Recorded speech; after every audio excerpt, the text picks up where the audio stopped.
हरिपुर गांव में अर्जुन, विक्रम, नीलू और सूरज नाम के 4 भाई रहा करते थे। चारों भाई एक दूसरे से बहुत प्रेम करते थे और हमेशा एक साथ रहते थे।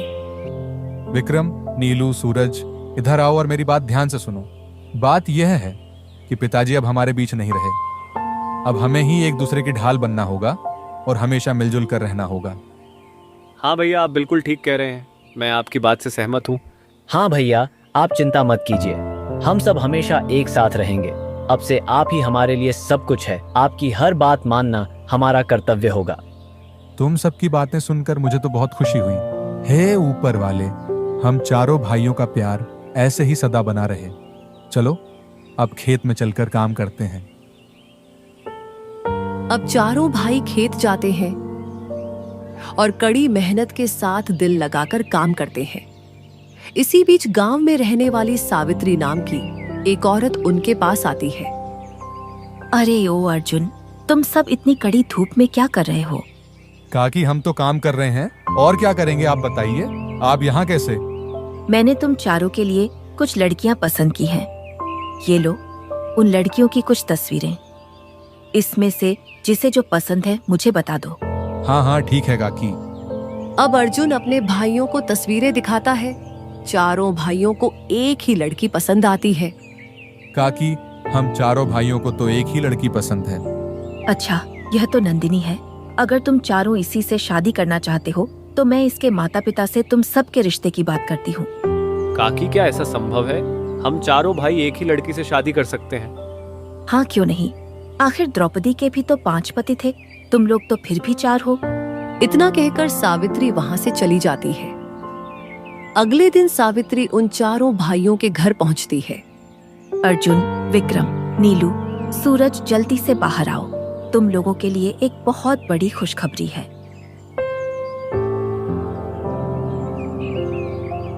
अरे क्या हुआ काकी, क्या बात है? नंदिनी के घर वाले शादी के लिए मान गए हैं। वो जल्द से जल्द शादी करना चाहते हैं। मैंने 1 हफ्ते बाद का मुहूर्त निकलवाया है। अब तुम लोग जल्दी से शादी की तैयारी कर लो।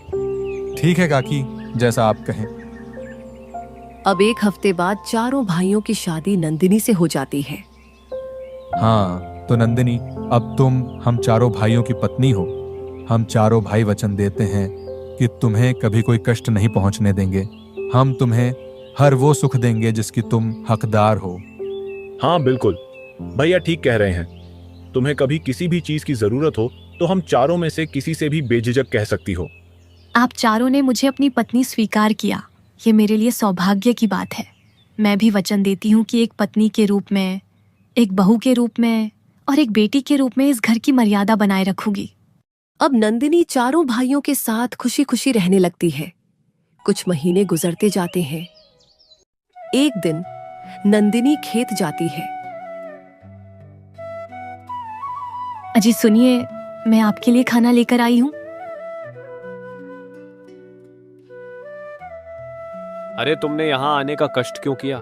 मेरे कारण तुम्हें इतनी दूर चलकर आना पड़ा। अरे प्राणनाथ, आपकी सेवा करना तो मेरा कर्तव्य है। मेरे होते हुए आप भूखे पेट काम करें, ऐसा मैं कभी होने नहीं दूंगी।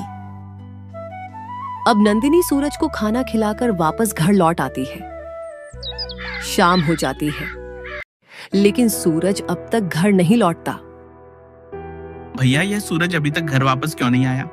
अरे उसने तो सुबह ही काम खत्म कर लिया था। अब न जाने वो कहाँ रह गया। हाँ बात तो सही है।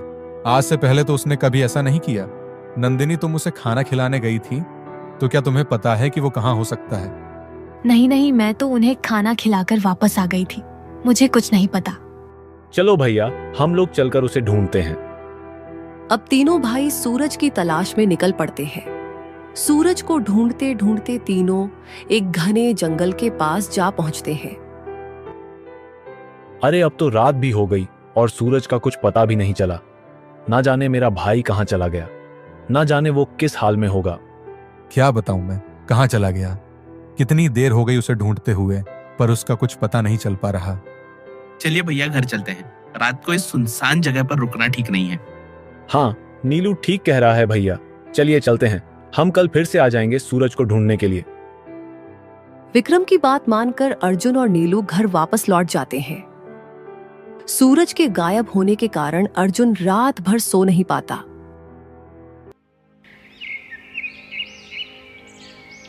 नीलू सुनो, तुम नंदिनी के पास रुको और मैं और विक्रम सूरज को ढूंढने जाते हैं, ठीक है? भैया मैं भी आपके साथ चलता हूँ। बिल्कुल नहीं नीलू, हमें ना जाने कितना समय लग जाए आने में, और यहाँ घर पे नंदिनी अकेली भी तो है, उसके साथ भी किसी एक का रहना जरूरी है, समझ गए? हाँ ठीक है भैया, जैसा आप कहें। अब अर्जुन और विक्रम सूरज को ढूंढने चले जाते हैं। इधर नंदिनी नीलू के साथ घर पर होती है। अजी सुनिए, मैंने खाना बना दिया है, आप बैठो, मैं खाना लेकर आती हूँ, फिर साथ मिलकर खाते हैं। नहीं नंदिनी, मुझे भूख नहीं है। अरे जब से मेरा भाई गायब हुआ है, मेरी भूख प्यास सब मर गई है। अरे आप चिंता क्यों करते हैं, वो जल्दी ही मिल जाएंगे। ऐसे भूखे रहने से तो वो मिलेंगे नहीं। चलिए खाना खा लीजिए, वरना मैं भी नहीं खाऊंगी। अच्छा ठीक है, मेरे कारण तुम भूखी रहो, ऐसा कैसे हो सकता है? चलो खाना खाते हैं। नीलू यह कहकर अब खाना खाने लगता है। इधर अर्जुन और विक्रम सूरज को ढूंढते हुए कभी नदी किनारे तो कभी पहाड़ों की तरफ भटकते हैं, लेकिन उनको आज भी सूरज का कुछ पता नहीं चलता। ये सूरज आखिरकार बिना बताए जा कहाँ सकता है? उसने पहले तो कभी ऐसा नहीं किया, समझ नहीं आता, कहीं वो किसी खतरे में तो नहीं है। भैया सुनिए सुनिए, क्या आपको कुछ सुनाई दे रहा है? जैसे कोई मंत्र पढ़ रहा हो। हाँ, लेकिन इस घने जंगल में कौन हो सकता है? चलो चलकर देखते हैं, क्या पता वहां सूरज हो।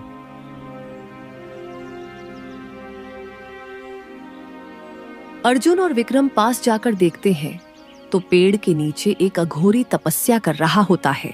भैया ये तो कोई अघोरी लगता है। हाँ विक्रम, हमें यहाँ ज्यादा देर तक नहीं रुकना चाहिए। अगर कहीं हमारी वजह से इनकी तपस्या भंग हो गई तो कहीं ये हमें श्राप ना दे दे। चलो यहाँ से चलते हैं। अर्जुन और विक्रम जैसे ही वापसी के लिए अपने कदम बढ़ाते हैं, उनके कदमों की आहट से अघोरी की आंख खुल जाती है। रुक जाओ, तुम दोनों यहाँ इस जंगल में क्यों भटक रहे हो? क्या तुम लोगों को कोई परेशानी है? अर्जुन अघोरी को सारी बात बताता है। तुम्हारा भाई कहीं गया नहीं, बल्कि उसे कैद किया गया है। कैद किया है? पर अघोरी महाराज ऐसा कौन कर सकता है? हमारी तो किसी से दुश्मनी भी नहीं है। यह काम किसी और का नहीं, बल्कि तुम्हारी पत्नी का है। क्या? ये आप क्या कह रहे हैं अघोरी महाराज? भला वो ऐसा क्यों करेगी? क्योंकि वो कोई इंसान नहीं, बल्कि एक चुड़ैल है, और वो आने वाले पूर्णिमा में इंसानों को खाकर अपनी भूख मिटाती है। अर्जुन और विक्रम ये सब सुनकर दंग रह जाते हैं। तो अघोरी महाराज, अब हम क्या करें? हम उस चुड़ैल से कैसे निपटें? हमारा एक और भाई उसके साथ घर पे है। चिंता मत करो, तुम्हारे भाइयों को कुछ नहीं होगा। आओ मेरे साथ आओ। अब अर्जुन और विक्रम दोनों अघोरी के पीछे जाते हैं। बस तुम दोनों यहीं रुको। खुल जा सिमसिम, खुल जा सिमसिम। अघोरी के इतना कहते ही पास के पेड़ में एक दरवाजा खुलता है और उसमें से आवाज आती है, कहो क्या मदद चाहिए? कहो अर्जुन कि तुम्हें उस चुड़ैल को मारने का हथियार चाहिए। हमें उस चुड़ैल को मारने का हथियार चाहिए। चुड़ैल को केवल जादुई शस्त्र से मारा जा सकता है। अगर तुम्हें वो जादुई शस्त्र चाहिए तो मेरे एक सवाल का जवाब देना होगा। ठीक है, मैं तैयार हूँ, पूछो जो पूछना है। तो बताओ, ऐसी कौन सी चीज है जो बिना किसी शस्त्र के लोगों के दिल पर वार कर सकती है? जुबान से निकले कड़वे बोल लोगों के दिल पर वार करते हैं। हाँ, सही जवाब। ये लो जादुई शस्त्र, इसे उस चुड़ैल के सीने में उतार देना, चुड़ैल मर जाएगी।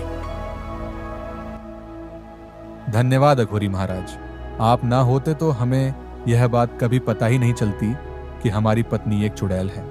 कोई बात नहीं बच्चा, अब तुम लोग जाओ और अपने भाई को बचाओ। जाओ। परंतु अघोरी महाराज, हमारा भाई सूरज, अब वो हमें कैसे मिलेगा? रात के आधे पहर को चुड़ैल अपने घर जाती है, उसी समय तुम लोगों को उसका पीछा करना होगा। तुम्हारा भाई तुम्हें उसी के घर पे मिलेगा। अब जाओ। हम समझ गए अघोरी महाराज, अब हमें आप आशीर्वाद दीजिए। अर्जुन और विक्रम वापस घर लौट आते हैं। अजी मैं तो लुट गई, बर्बाद हो गई। नीलू भी सूरज की तरह गायब हो गए हैं। क्या? नीलू गायब हो गया? ठीक है, तुम चिंता मत करो, सब ठीक हो जाएगा। हम दोनों अपने भाइयों को जरूर ढूंढ निकालेंगे, निश्चिंत रहो। अर्जुन और विक्रम नंदिनी की चाल को समझ गए थे। अब उन्हें इंतजार था तो बस आधी रात का।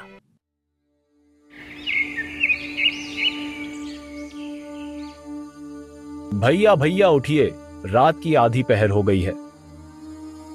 अर्जुन नंदिनी का पीछा करने के लिए उठ तो जाता है, पर मन ही मन वो इस बात से उदास था कि नंदिनी एक चुड़ैल है। दोनों नंदिनी के पीछे जाते हैं और देखते हैं कि नंदिनी घने जंगल में एक पुरानी सी झोपड़ी में जाती है। चलो झोपड़ी में झांक कर देखते हैं।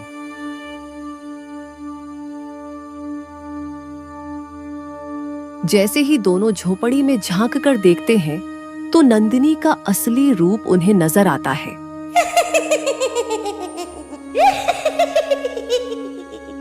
भैया ये तो अपने असली रूप में आ गई। अघोरी, महाराज ने तो सही कहा था कि ये एक चुड़ैल है। ये तो कितनी भयानक है। यकीन नहीं आता कि आज तक हम इस चुड़ैल के साथ रह रहे थे। भैया वो देखो, हमारे भाई सूरज और नीलू, चलो उन्हें छुड़ाने चलते हैं। अब दोनों भाई झोपड़ी के अंदर जाते हैं। तुम दोनों यहाँ कैसे आए? तुम्हारा पीछा करते हुए आए हैं। तुम्हें क्या लगा कि तुम्हारा सच हमें कभी पता नहीं चलेगा? तुमने हमारे प्रेम का नाजायज फायदा उठाया है। हम कभी सोच भी नहीं सकते थे कि तुम एक चुड़ैल निकलोगी। छोड़ दो मेरे भाइयों को और चली जाओ हमारी जिंदगी से। ऐसे कैसे छोड़ दूं? अब तुम लोगों को मेरी असलियत पता चल ही गई है, तो मैं तुम लोगों को भी कैद कर लेती हूँ। तू हमारा कुछ नहीं बिगाड़ सकती है चुड़ैल। अब तुम्हारा खेल खत्म हुआ। अब तुम्हारा अंतिम समय आ गया है। तुम मामूली इंसान मेरा कुछ नहीं बिगाड़ सकते। चुड़ैल यह कहकर अब अर्जुन पर अपनी शक्तियों से वार करने लगती है। अर्जुन चुड़ैल के वार से बचते हुए उसके पास जाता है। भैया ये लो जादुई शस्त्र और मार दो इस चुड़ैल को। अर्जुन बिना देरी किए जादुई शस्त्र चुड़ैल के सीने में उतार देता है। शस्त्र लगने से चुड़ैल तुरंत मर जाती है। चुड़ैल के मरते ही सूरज और नीलू दोनों आजाद हो जाते हैं। भैया मुझे खुशी है कि मुझे आप लोगों जैसे इतने चाहने वाले भाई मिले। अगर आप दोनों ना होते तो हमारा क्या होता। हाँ भैया, इस चुड़ैल ने तो हम चारों को बेवकूफ बना रखा था। हमने कभी सोचा भी नहीं था कि इतनी सुंदर लड़की एक चुड़ैल भी हो सकती है। बस शांत हो जाओ और पिछली बातों को भूल जाओ। ये सोचो कि कभी हमारी शादी हुई ही नहीं थी, क्योंकि बुरी चीजें जितनी जल्दी भुला दी जाए उतना अच्छा होता है। अब चारों भाई हंसी खुशी फिर से एक साथ रहने लगते हैं। किसी भी नए रिश्ते में जुड़ने से पहले उसके बारे में अच्छे से जांच पड़ताल जरूर कर लेनी चाहिए, नहीं तो वो अनजान रिश्ता बाद में हमारे लिए खतरा भी बन सकता है, जिस तरह नंदिनी उन चारों के लिए बाद में खतरा बन जाती है।